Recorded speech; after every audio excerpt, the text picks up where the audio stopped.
आइए जानते हैं देश की 10 बड़ी खबरें क्या हैं देश टॉप 10 में। VVIP helicopters Agusta Westland deal घोटाले में इटली की अदालत ने फैसला सुना दिया है। इटली की अदालत ने माना है कि डील के लिए भारत से लेकर इटली तक खूब भ्रष्टाचार हुआ और भारत के नेताओं और अफसरों को मोटी रकम रिश्वत के तौर पर दी गई। इटालियन अदालत के फैसले में कांग्रेस के कुछ बड़े नेताओं के नाम का भी जिक्र है। इटली की मिलान कोर्ट ऑफ अपील्स के फैसले में कहा गया कि ऑगस्टा डील में करीब 125 करोड़ की घूस भारतीय नेताओं को दी गई थी। बीजेपी आज संसद के दोनों सदनों में इस मामले को उठाएगी।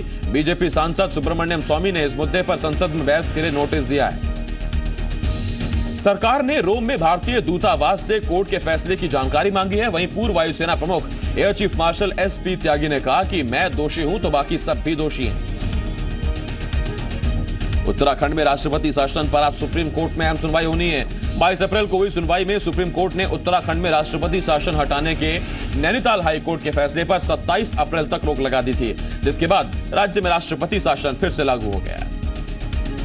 पठानकोट हमले के करीब 4 महीने बाद पहली बार भारत और पाकिस्तान के बीच सचिव स्तर की बातचीत हुई। इस दौरान भारत ने आतंकवाद, पठानकोट और आतंकी मसूद अजहर पर चर्चा की। जवाब में पाकिस्तान ने फिर से कश्मीर का राग अलापा। केंद्रीय कृषि मंत्री राधा मोहन सिंह ने महाराष्ट्र में सूखे पर चर्चा की मांग की। साथ ही कृषि मंत्री ने आरोप लगाया कि महाराष्ट्र में सिंचाई के नाम पर पैसों का भ्रष्टाचार हुआ। उन्होंने यह भी आरोप लगाया कि बांधों का असली फायदा शुगर मिल्स को हुआ। आईआईटी संस्थानों में संस्कृत पढ़ाने के एचआरडी मिनिस्ट्री के फैसले का संसद में विपक्षी दलों ने जमकर विरोध किया। विपक्ष ने कहा कि सरकार हिंदू राष्ट्र बनाने का एजेंडा लागू कर रही है।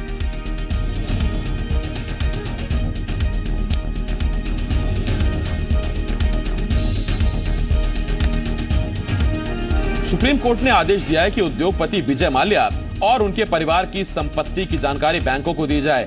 कोर्ट ने माल्या की ओर से की गई इस अपील को ठुकरा दिया कि किंगफिशर एयरलाइंस को कर्ज देने वाले बैंकों को देश और विदेश में उनकी संपत्तियों का ब्यौरा नहीं दिया जा सकता।